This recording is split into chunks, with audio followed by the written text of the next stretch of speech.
Nuestro hermano Pastor Agner tiene el mensaje esta noche. Dios nos bendiga.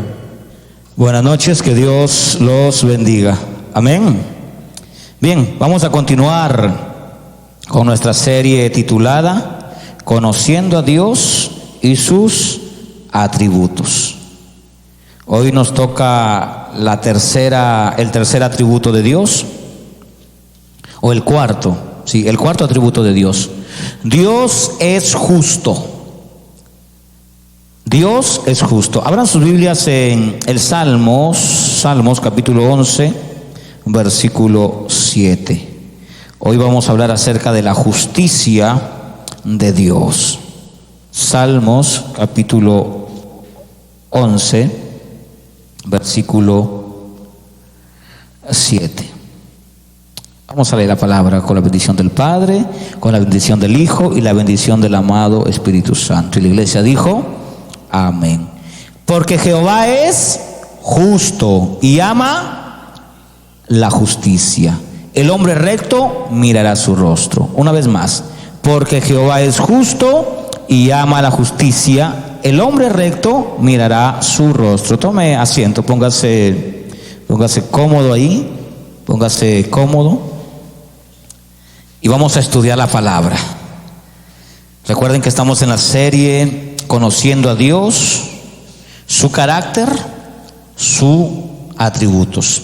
Y una vez más voy a hacer remembranza en lo que significa carácter, porque nosotros creemos que carácter es la actitud en que nosotros hablamos, gritamos, nos enojamos o hacemos avergonzar a alguien. Entonces la gente dice: ¿qué carácter, verdad? Eso no es carácter, eso es cobardía, eso no es tener personalidad.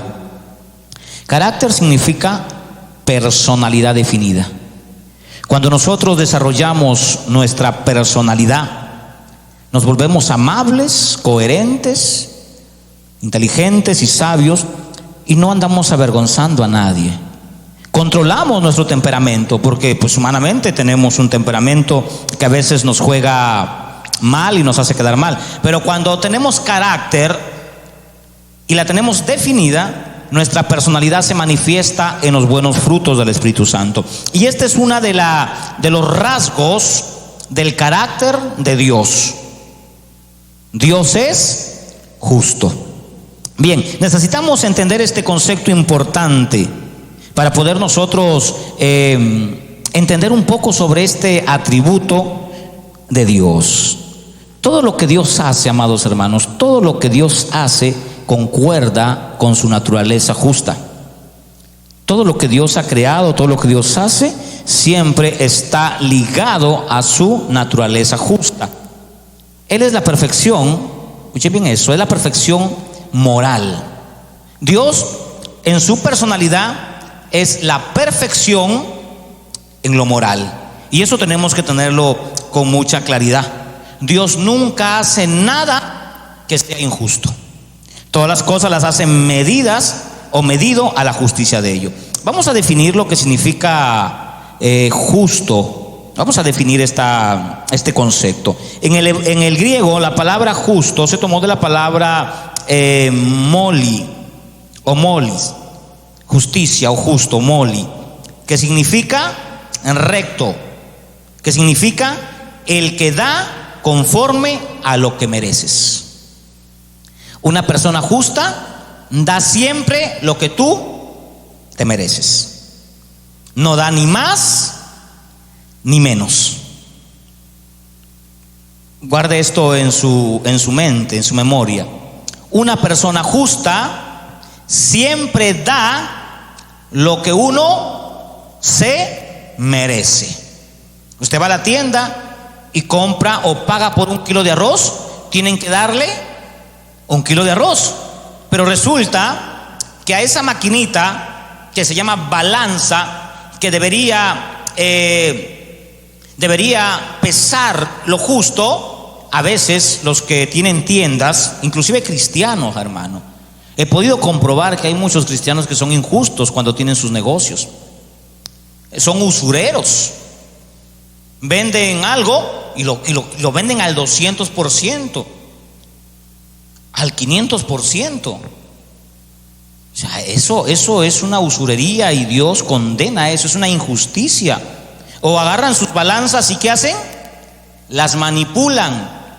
Usted compra 1 kilo de arroz y deberían darle 1 kilo de arroz porque pagó por 1 kilo de arroz, pero sin embargo le dan 990 gramos y se quedaron con 10 gramos.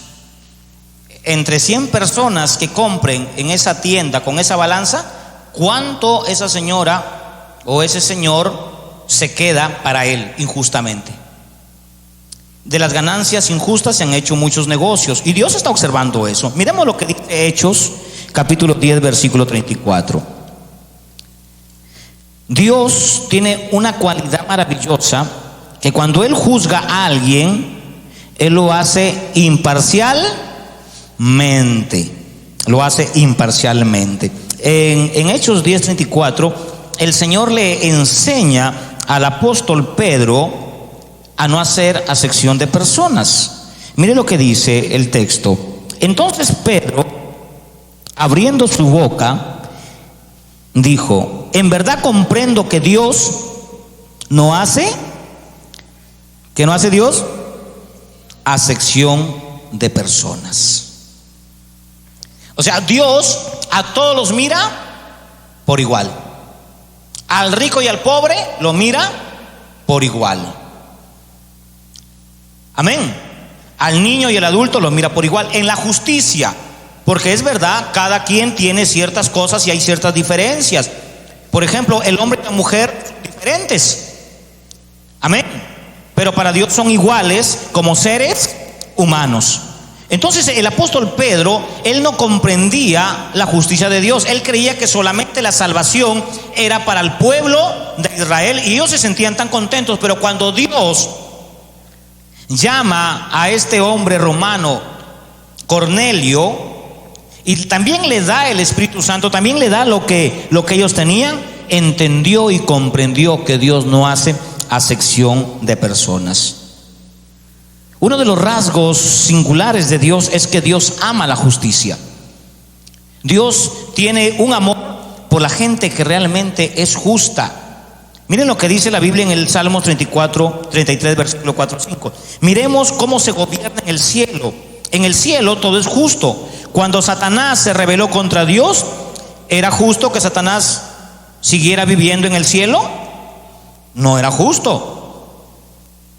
Si en su casa su hijo, que ya es mayor de edad, que ya se puede pagar la renta, que ya puede trabajar, usted lo sustenta, lo ama, pero él se rebela contra usted y quiere poner sus normas porque ya tiene 18, 19 años, ya se siente emancipado, ahora él quiere poner sus reglas, él quiere hacer lo que quiere porque bueno, está en la casa de la mamá, porque ya tiene 18 años.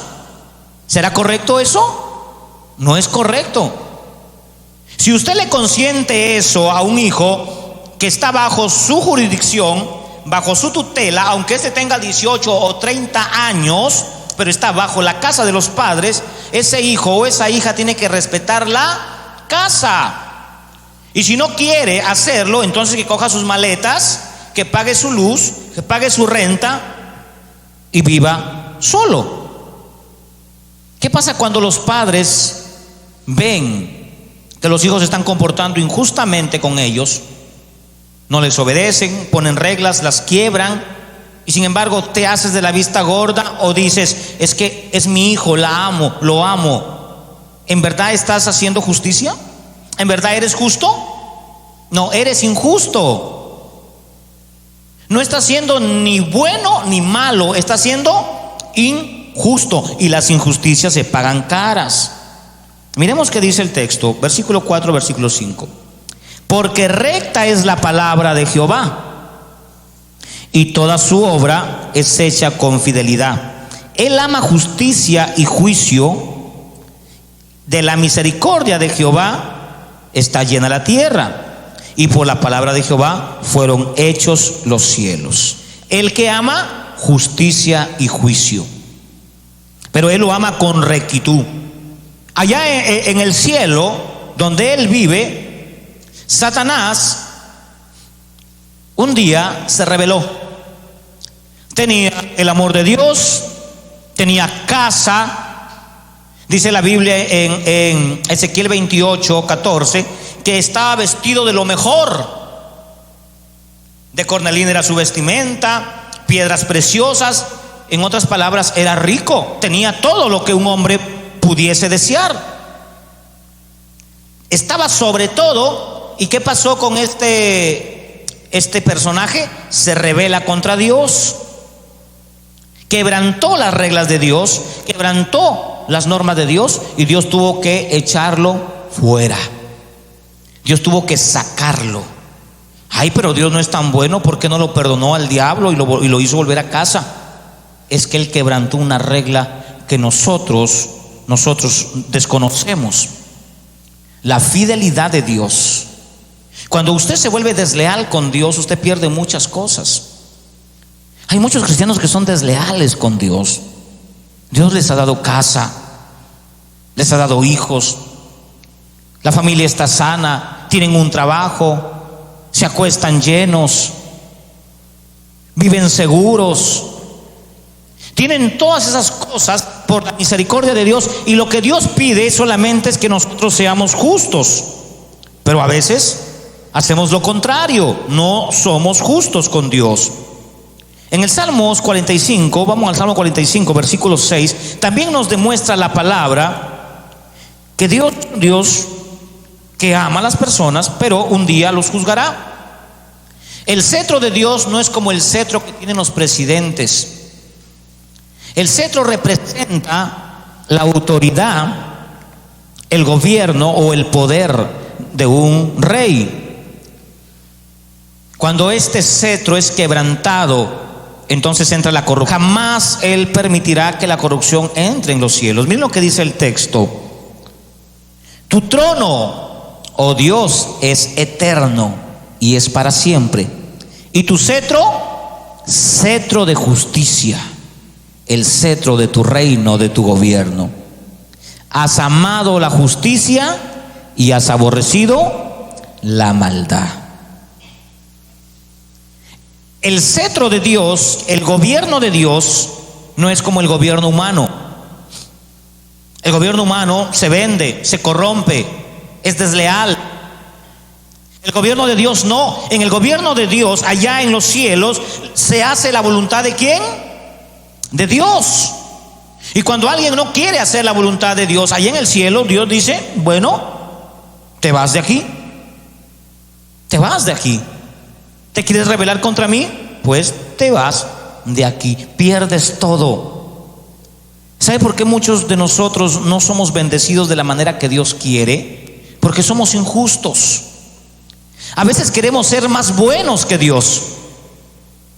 A veces queremos ser más buenos que Dios. Cuando Dios dice: haz el bien a quien lo merezca. Entonces yo no voy a orar por mis enemigos, los voy a mirar. No, esa es otra cosa. Esa es otra cosa. Pero a veces nosotros queremos actuar más misericordiosos, más buenos o amorosos que Dios. Cuando nosotros nos extralimitamos o exageramos el amor o la misericordia o lo que nosotros podamos dar a las personas, estamos quebrantando la justicia. Estamos quebrantando la justicia. Yo no sé si ustedes han visto el logo del Poder Judicial en cada nación. Ustedes ven que hay una mujer que tiene una balanza, pero tiene otra cosa. ¿Qué tiene? Está vendado en los ojos. ¿Y por qué aparece esta insignia, este símbolo de una mujer con los ojos vendados? Para que la justicia sea imparcial, para que no vea. Pero resulta que ahora la justicia como que tiene un ojo cerrado y uno abierto. Se ciega para aquellos que les conviene y le abre el ojo para hacer injusticia. La justicia terrenal, es una justicia corrompida. Dios juzgará a los jueces. El cetro de Dios es un cetro que no se puede corromper, no se puede quebrar por nada que usted haga. Y la gente comenzó a aprender a llorar. Las iglesias neopentecostales son así. En el culto de oración lloran, una cosa es llorar por el quebrantamiento que uno tiene con Dios. Amén. Pero si tú vienes alegre a la casa de Dios, pues no hay un sentimiento de tristeza. Entonces lo que va a brotar de tu rostro o de tu boca son alabanzas y sonrisas.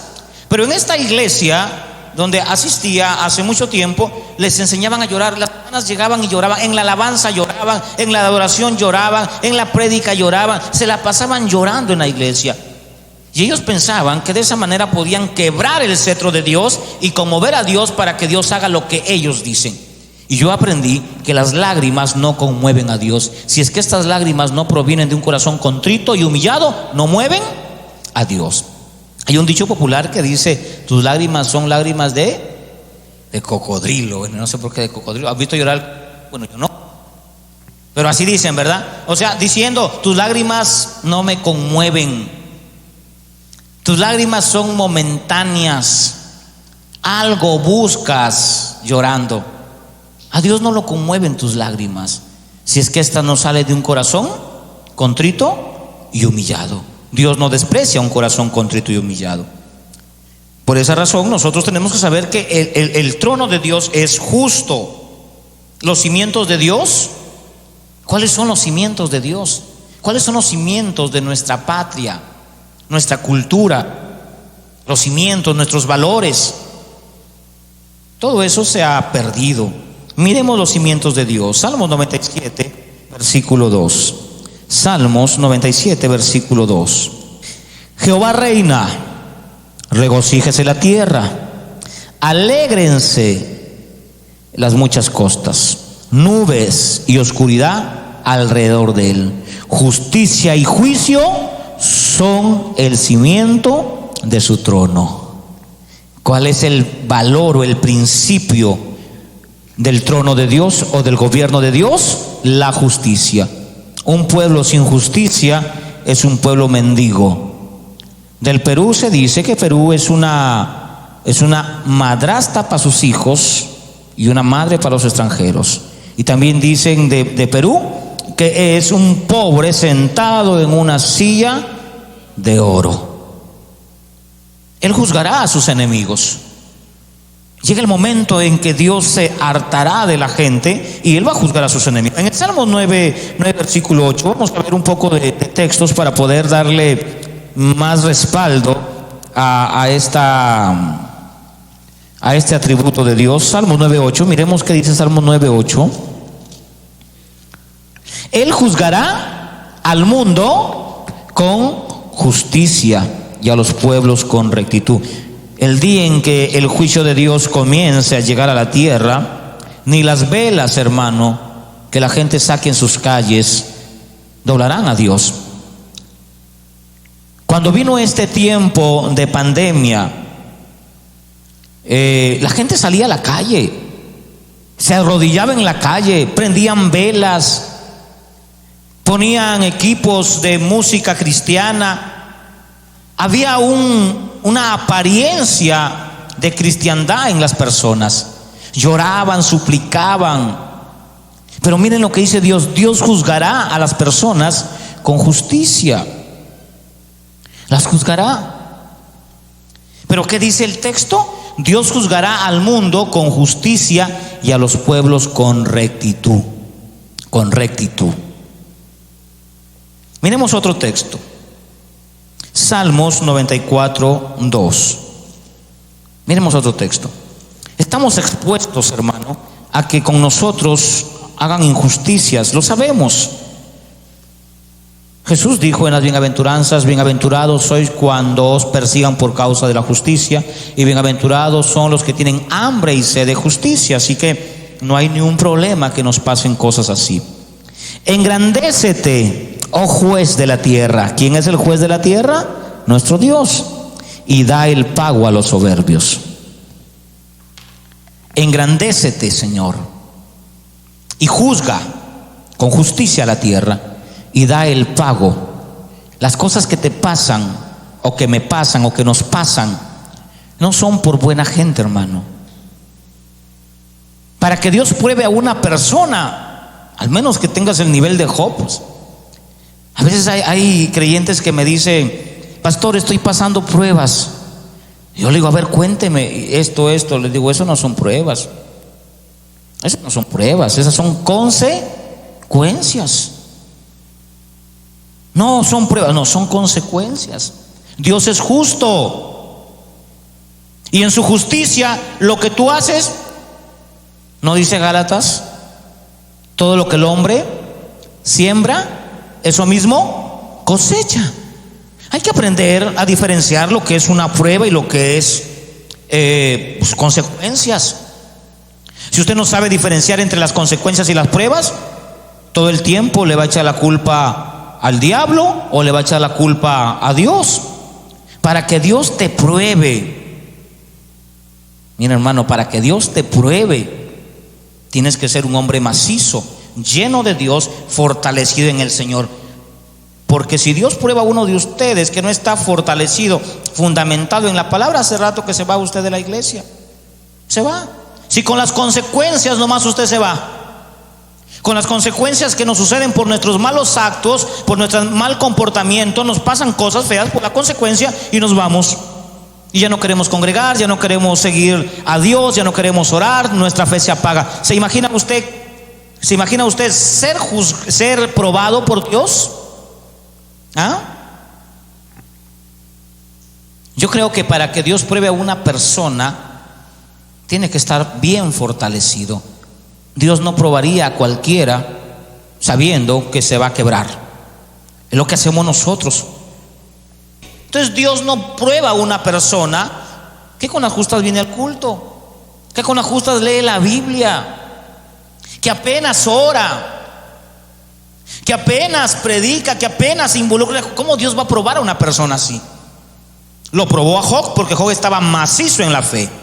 Bien, Dios es justo y hace las cosas con justicia. Salmo 110, versículo 6. Sigamos viendo lo que dice Dios acerca del amor que Él tiene a la justicia. Versículo 6. Juzgará entre las naciones. ¿Las llenará de qué? De cadáveres. Apenas Dios les mandó el bicho y los encerró en su casa y los hizo temblar y llenó las calles de cadáveres. ¿O no? Ese es el juicio de Dios. Juzgará entre las naciones, llenará de cadáveres, quebrantará la cabeza en muchas tierras. ¿Qué significa quebrantar las cabezas? Enloquecerá la sabiduría. La gente buscaba una vacuna, los científicos, los médicos y esto y nada.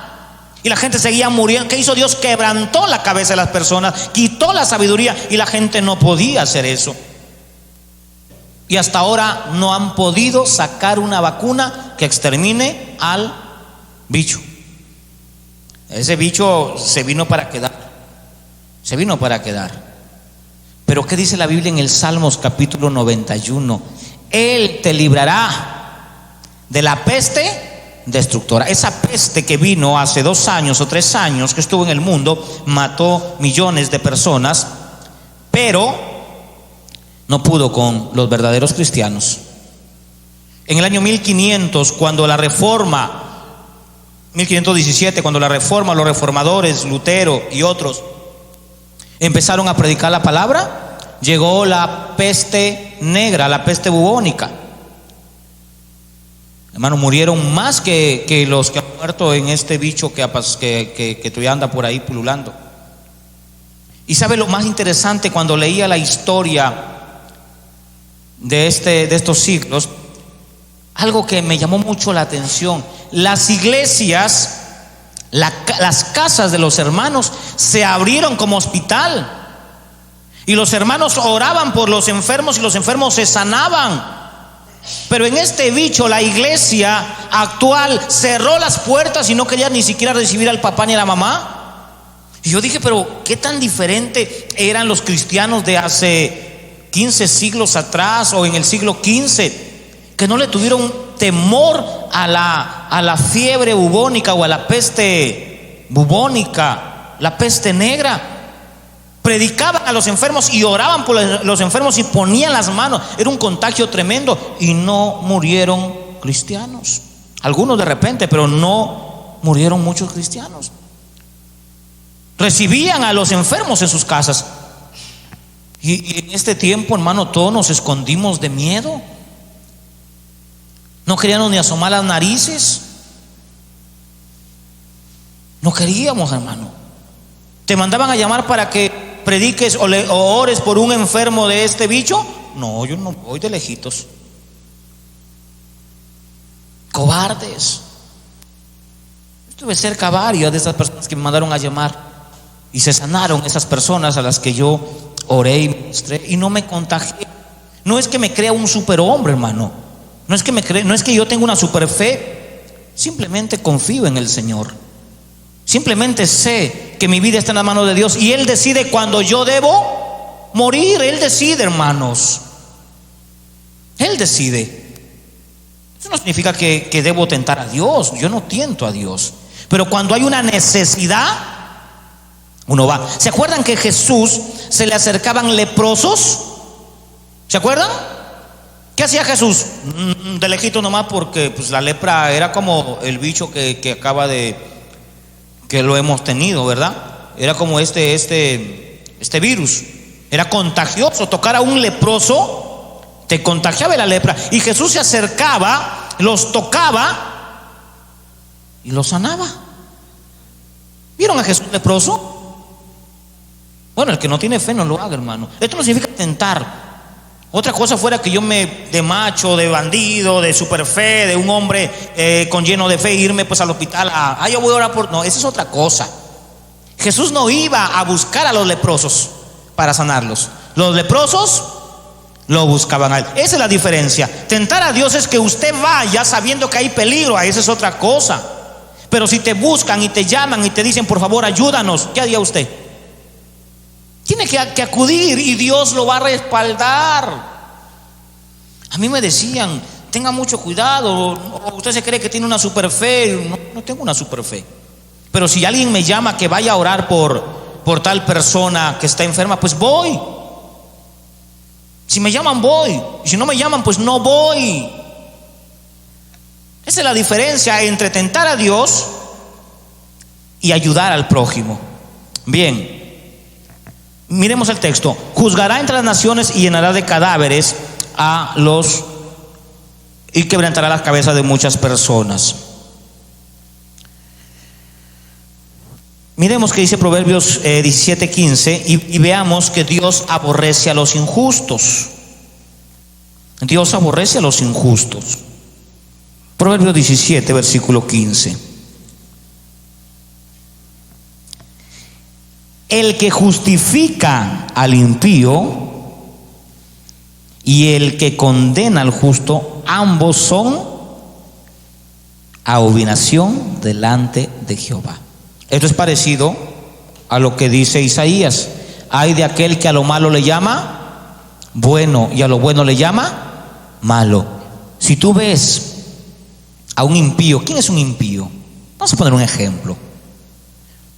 Un joven tiene un amigo que se la da de don Juan, ¿cierto? Se la da de mujeriego, de buena gente, que él tiene presencia y puede estar con una, con otra.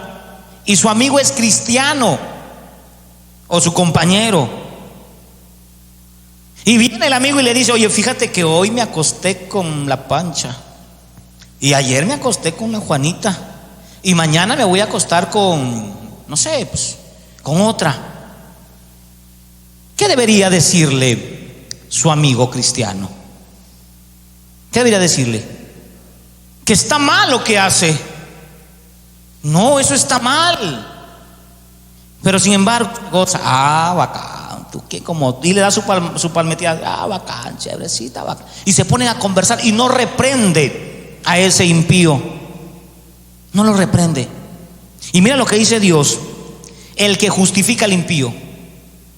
Cuando tú justificas a una persona que hace lo malo y dices, bueno, lo hizo porque es que su marido es malo, está bien. Mira, hermano, hay mujeres que aconsejan a otras diciéndole, deja a tu marido, ponle los cuernos, ese hombre es así, y ya métete con otro. Justifica lo malo.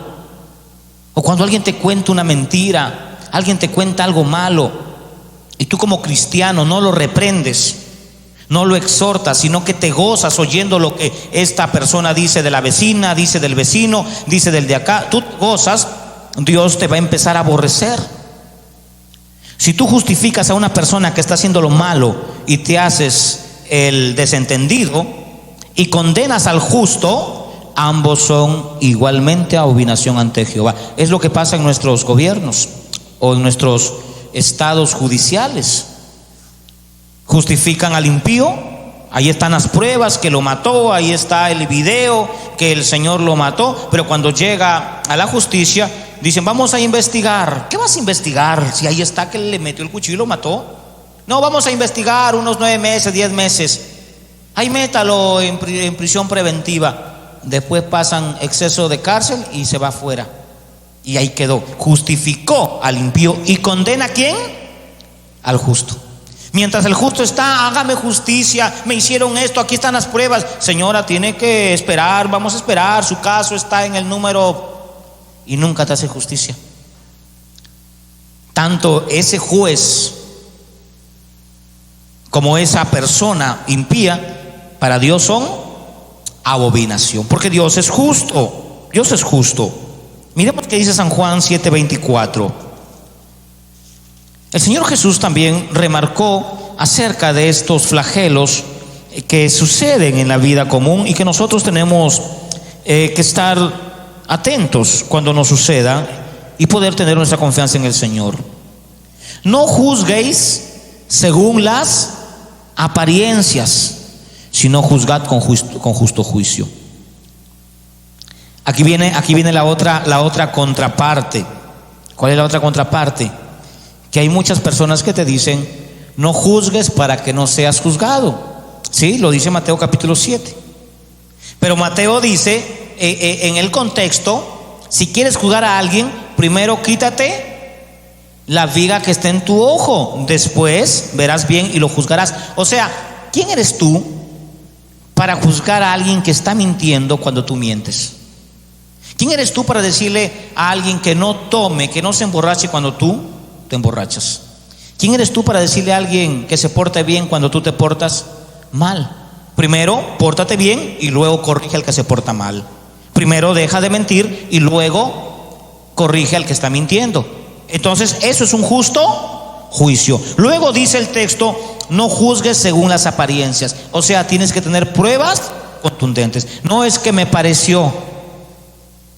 Había un hermano en nuestra iglesia hace mucho tiempo que cuando llegaba alguien nuevo, al día siguiente me buscaba y me decía: pastor, esta persona yo la siento que es mala, yo la siento, y me comenzaba a describir el yo siento. Y un día yo le dije: mira, hermano, ya no me esté diciendo eso. Tú haces un juicio por las apariencias. Y venía una persona con cara angelical: no, esta persona sí es buena, no, yo siento, yo lo discierno. Juzgaba según las apariencias. Tenga mucho cuidado de juzgarlas según las apariencias. No es que este me cae bien, el de acá me cae mal. Ahora miremos cómo Dios nos juzgó a nosotros. ¿Sabe usted que el cristiano ya fue juzgado? ¿Sabía usted eso? ¿Dónde fue juzgado el cristiano? En la cruz. ¿Se le puede hacer a un condenado 2 juicios del mismo delito? No.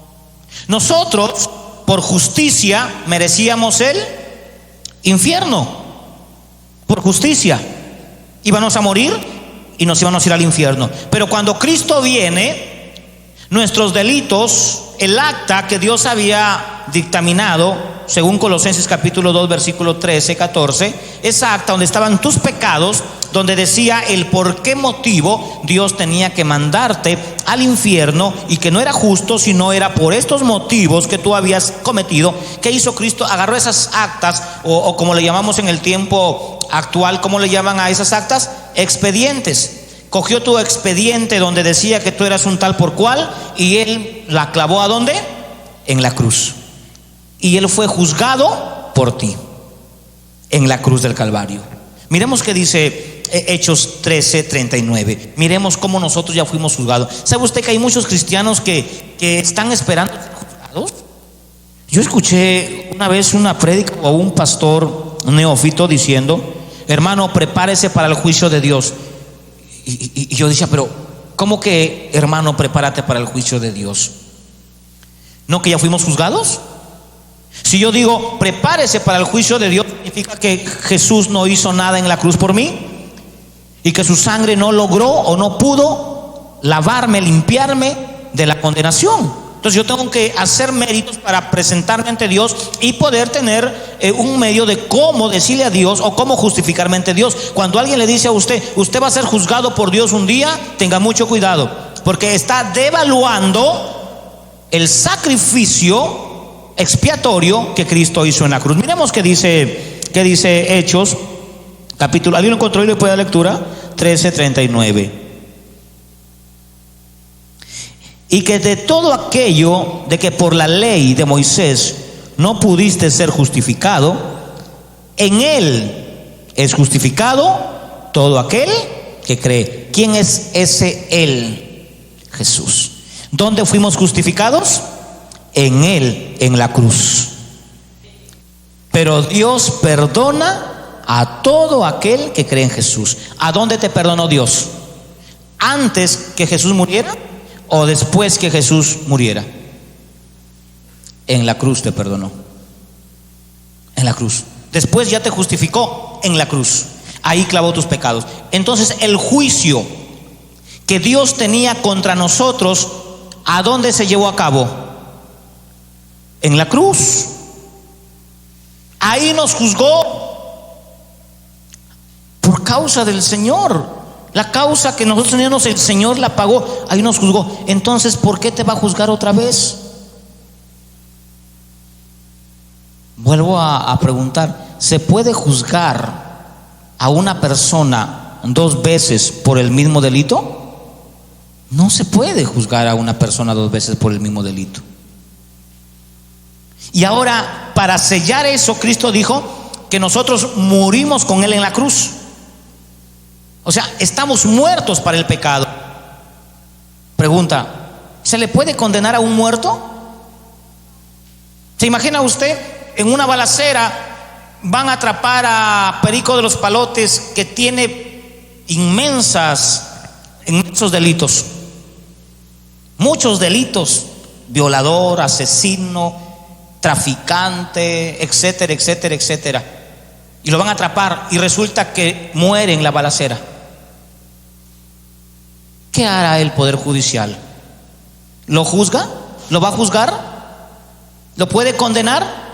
No, si ya está muerto. Y si nosotros estamos muertos en Cristo por causa del pecado, ¿por qué causa nos va a juzgar? Eso es doctrina bíblica. Pero el problema es que cuando no tenemos ese conocimiento, la gente anda con miedo. Ay, el día en que estemos Dios nos va a juzgar, nos va a juzgar. Sí, va a juzgar a vivos y a muertos, pero a los que no tienen a Cristo, según Apocalipsis capítulo 21, todos compareceremos ante el tribunal de Cristo. ¿Quiénes son esos todos? ¿Quiénes son esos todos? ¿Qué dice esa sinécdoque? Esa es una sinécdoque, hermano. No, pastor, pero aquí dice todos. Entonces todos somos todos los que no son salvos. Pero los que somos salvos, ya no, ya fuimos juzgados. Bien, sigamos viendo otro respaldo bíblico. Romanos 3:24. Aquí les estoy sacando una carta doctrinal. Romanos 3:24-26. ¿Sabe por qué yo vivo tranquilo y vivo en paz? Porque conozco estas cosas.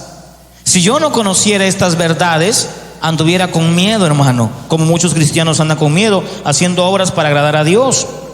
Romanos 3:24-26. Siendo justificados, ¿cuánto nos costó nuestra justificación?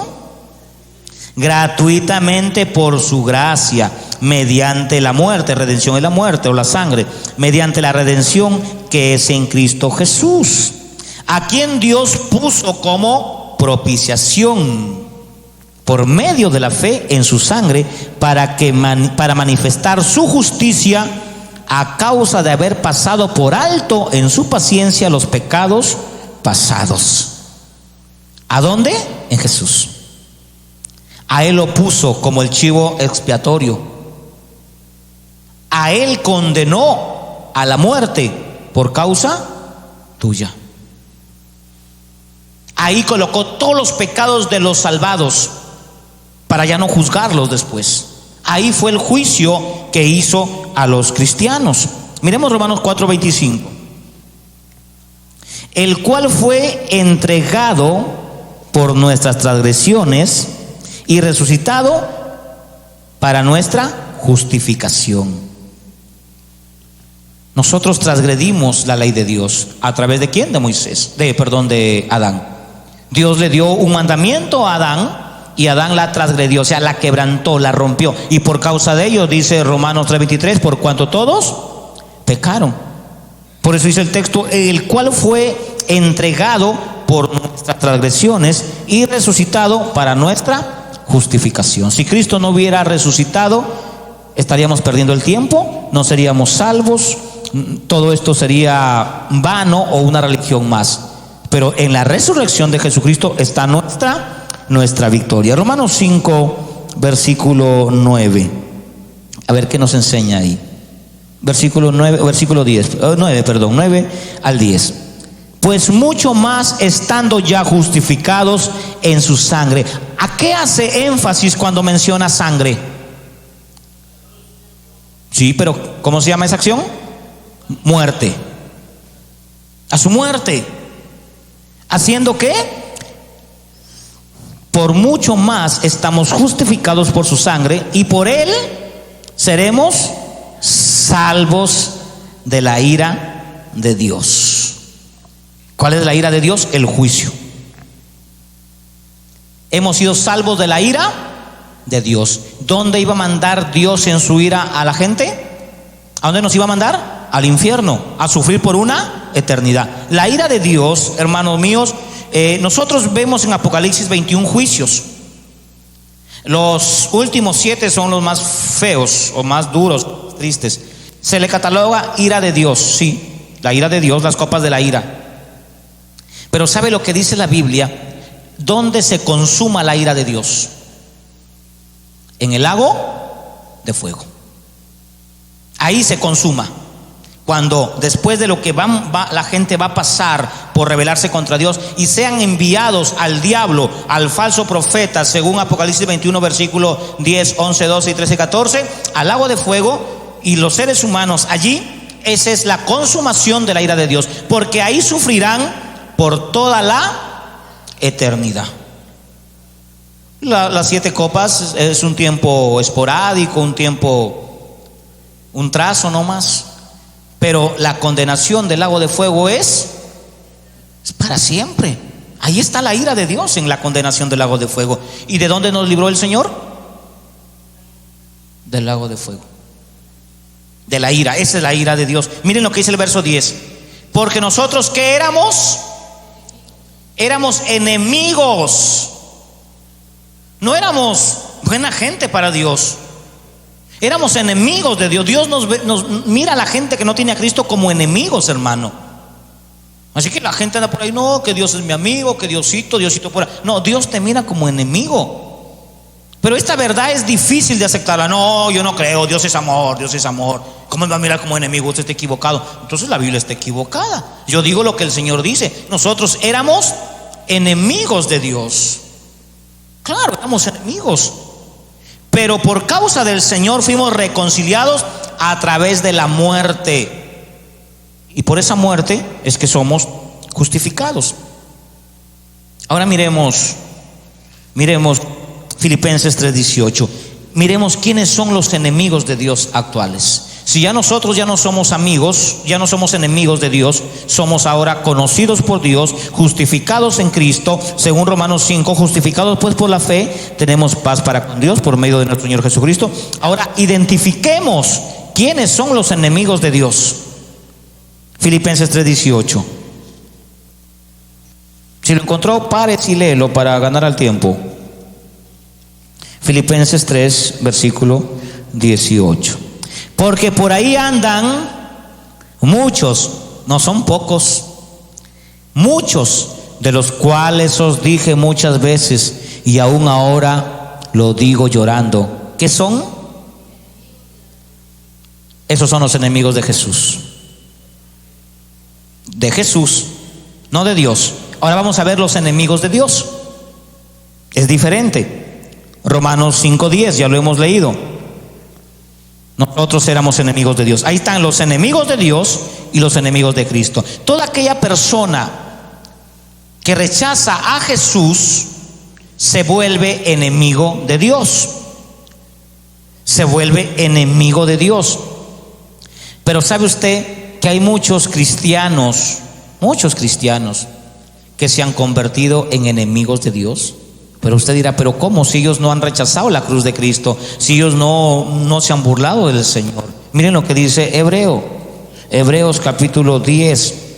Dentro de la iglesia, o dentro de los que consideramos o se consideran salvos, muchos de ellos son enemigos de Dios. Hebreos 10:26. Porque si pecamos voluntariamente después de haber recibido el conocimiento de la verdad. A ver, este pecado voluntario, ¿cuál es? Hay mucha gente que se siente así, ay, ya estoy mal, porque ayer pequé, ayer mentí, me enojé, dije una grosería, ya fui. No se refiere a ese pecado, se refiere al pecado de apostasía. Al pecado de apostasía. Miren lo que dice: porque si pecamos voluntariamente después de haber recibido el conocimiento de la verdad, ya no queda otro sacrificio por los pecados, sino una horrenda expectación de juicio y hervor de fuego que ha de devorar a los adversarios. Y pone como ejemplo o comparación la ley de Moisés o el Antiguo Testamento. El que violaba la ley de Moisés tenía que morir inmediatamente. Ahora, ¿cuánto mayor castigo pensáis que merece el que pisoteare al Hijo de Dios, o tuviere por inmunda la sangre del pacto, o hiciere afrenta al Espíritu Santo? Y los únicos que pueden llamar anatema a Jesús son aquellos que no tienen al Espíritu Santo. Son aquellos cristianos que comenzaron a apostatar por el dinero, por fama, dejaron a Cristo, se encendieron, como dice Judas, en el lucro de ¿quién? Acá está, gracias. Mire lo que dice el texto. Mire, pero hubo también falsos profetas entre el pueblo, segunda de Pedro capítulo 2. Pero hubo falsos profetas entre el pueblo, como habrá entre vosotros falsos maestros, que introducirán encubiertamente herejías destructoras, y aún negarán ¿a quién? Al Señor. Ronnie Chávez, un hombre que fue de sana doctrina, llegó a decir un día: me arrepiento de haber predicado 20 años un rapto que no existe, porque el reino es ahora. Dante de Gebel llegó a decir que la gracia, enfrentando al espíritu de gracia, era como una prostituta, haciendo una comparación tan vil, tan baja. Como las prostitutas le abren las piernas por dinero, así es Dios. ¿Quién se atrevería a decir tremenda lisura contra Dios? Solo los que apostataron, como Casluna, diciendo que ustedes son como Dios, ustedes son semidios, poniendo la comparación de una jirafa cuando se aparea con su pareja, que salen jirafitos.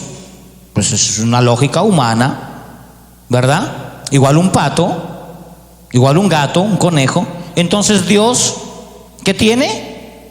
Diositos, Jehová Junior.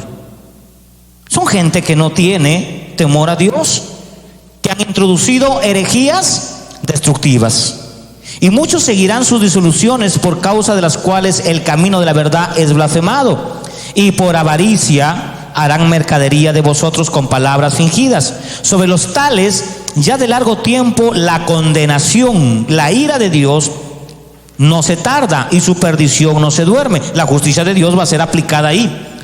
Porque si Dios no perdonó a los ángeles que pecaron, sino que arrojándolos al infierno, los entregó a prisiones de oscuridad para ser reservados al juicio. Y si no perdonó al mundo antiguo, sino que guardó a Noé, pregonero de justicia, y a otros 7, trayendo el diluvio sobre el mundo, y si condenó por destrucción a la ciudad de Sodoma y Gomorra, reduciéndolas a cenizas y poniéndolas por ejemplo a los que habían de vivir impiamente, y libró al justo Lot, abrumado por la nefanda conducta de los malvados. Porque este justo que moraba entre ellos afligía de día su alma, viendo y oyendo los hechos inicuos de ellos. ¿Sabe el Señor librar de tentación a los piadosos y reservar a los injustos para ser castigados? Note usted eso. Mire lo que dice la Escritura. Y mayormente aquellos que siguiendo la carne andan en sus concupiscencias e inmundicias y desprecian el señorío. Atrevidos, contumaces, no temen decir mal de las potestades superiores, mientras que los ángeles que son mayores en fuerza y en potencia no pronuncian juicio de maldición contra ellas. Tienen los ojos llenos de adulterio, no se sacian de pecar, seducen a las almas inconstantes, tienen el corazón habituado a la codicia y son hijos de maldición. A ellos, Hebreos 10:20, a los apóstatas serán juzgados, se convierten en enemigos de Dios. Colosenses 1:21, vayamos acabando. Colosenses 1:21, miren lo que dice Colosenses. Si ellos son los enemigos de Dios, usted ya no es enemigo de Dios. ¿No es un gozo, una alegría saber esa verdad? Colosenses 1:21. Y vosotros también que erais en otro tiempo extraños, ¿y qué más éramos? Enemigos en vuestra mente, haciendo malas obras, ahora que somos reconciliados con Dios. Tampoco no somos amigos de Dios, ¿eh? No, yo soy amigo, no somos amigos de Dios, somos conocidos por Dios, somos hijos de Dios, es algo diferente. La justicia de Dios se va a manifestar en los que aborrecen su palabra, en los que odian su palabra. Miren lo que dice Salmo 50, versículo 6. Tenga mucho cuidado con aborrecer la palabra. Ay, que tanto tiempo predican, ya me quiero ir. Cuando tú aborreces la palabra de Dios, desprecias el consejo de Dios, no esperes que te pasen cosas buenas. Y los cielos declaran su justicia, porque Dios es juez. Apocalipsis 20:12, vamos a Apocalipsis 20:12. Apocalipsis capítulo 20, versículo 12. Y vi a los muertos grandes y pequeños de pie, y los libros fueron abiertos, y otro libro fue abierto, el cual es el libro de la vida, y fueron juzgados los muertos por las cosas que están escritas en los libros según sus obras. Así van a ser juzgados los enemigos de Dios, los que aborrecen la palabra de Dios, los que no tienen un amor por las cosas de Dios, los que dicen, bueno, yo no, nada que ver, está bonito lo que dicen, pero más allá de involucrarme, comprometerme con Dios, comprometerme con los cultos, comprometerme con la iglesia, no, hasta aquí nomás porque yo tengo mis cosas. Ese tipo de gente son enemigos de Dios. Y el día en que sean juzgados, y este tipo de gente, hermanos, están en las iglesias. ¿Sabe usted que hay muchas iglesias donde están llenas, abarrotadas de personas? Pero dentro de ellos están aquellos que aborrecen la palabra de Dios, que van a la iglesia, 1, obligados, 2, por costumbre, 3, porque ya, pues, ay, bueno, es mi religión, pero una vez que salen del templo, su vida es la misma. Nunca leen la Biblia, nunca oran, nunca son reverentes, no son temerosos, no buscan a Dios, no se comprometen con el evangelismo, no se comprometen con las cosas de Dios, simplemente de lejito dicen, yo cumplo yendo a la iglesia y eso es suficiente. No es suficiente, señores. No, Dios quiere una relación, un compromiso. Si no hay compromiso, no hay relación. Eso se llama fornicación. Lo que hacen los muchachos en la calle, se acuestan con una, con otra, y hasta ahí nomás le invitan un cuarto de pollo, por ahí un helado, y le engañaron con eso, y no hay un compromiso. Una relación requiere un compromiso. Usted no puede caminar con Dios simplemente como fuera como un enamorado más. Usted tiene que caminar con Dios dentro de un compromiso, o si no, usted es calificado como alguien que aborrece la palabra de Dios. Y la palabra de Dios cumple 3 efectos en el cristiano. 1, Mateo 4:4, nos alimenta, no solo de pan vive el hombre. 2, Romanos 10, versículo 17, la palabra nos da fe. es pues la fe, o viene la fe por el oír por la palabra de Dios. Por ahí viene la fe. San Juan 17:17, santifícalos en tu verdad. Tu palabra es la verdad. Entonces la palabra de Dios está tan presente, o debe estar presente en nuestra vida, para que pueda formar al cristiano en el conocimiento eterno de Dios. Miremos el último texto, 2 Timoteo 4:8, y nos vamos poniendo de pie. 2 Timoteo capítulo 4 versículo 8. Vamos a leer ese texto y nos vamos a poner de pie y miremos qué nos enseña el Señor. 2 de Timoteo capítulo 4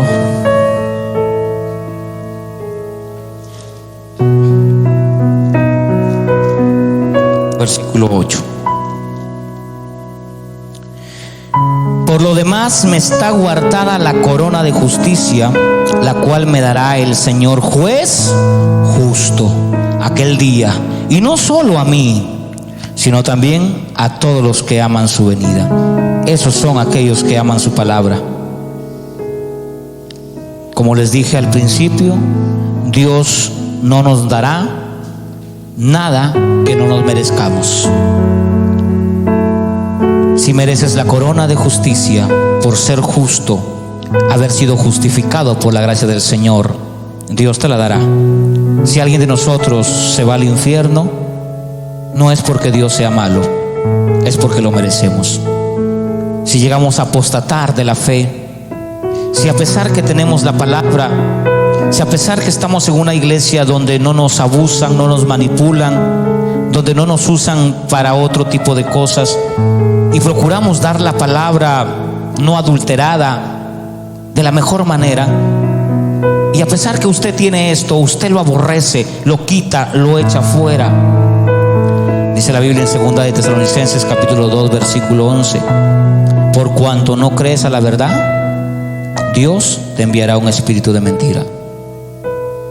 Entonces no es injusticia si un día terminas con los testigos de Jehová, si un día terminas con los mormones, con los budistas, o si un día te vuelves ateo, o si un día terminas en el mundo. Lo tienes todo, y el todo es la palabra. Dios no es injusto. Uno de los atributos de Dios, Él no es injusto. Él te dará lo que mereces. Cierra tus ojos. Señor, tú no eres injusto, Señor. Tú nos darás lo que nosotros merecemos. Sabemos, mi Dios, que no merecemos la salvación. Sabemos que lo que merecíamos era el infierno, tu ira, Señor. Gracias por el Señor Jesucristo, nuestro Dios, quien asumió nuestras culpas, quien entregó su vida tan solo por salvarnos, Señor. Nos dio el Espíritu Santo, su palabra, su iglesia, un pastor. Nos ha puesto todos los medios para que nosotros podamos estar firmes. Nos ha dado libertad de culto para poder adorarte, para poder estar reunidos. Nos pide solamente 2 horas de nuestro tiempo. Y a pesar que has puesto todo, Señor, a la mano, nosotros somos injustos. Aborrecemos, Señor. Por eso, si algo nos sucede, es porque lo merecemos. Tu justicia, Señor, se manifestó al mundo, y el mundo amó las tinieblas. El mundo prefirió, Señor, vivir su vida a su manera. El mundo prefirió, Señor, darte la espalda, convertirse en enemigo tuyo. Mi Señor, te damos gracias por el Señor Jesucristo, por tu Hijo amado, porque lo diste en propiciación de nuestros pecados. Gracias porque hoy hemos conocido, Señor, que tú eres un Dios justo y que tú das lo que nosotros merecemos. Amén. Vamos a darle un aplauso al Señor.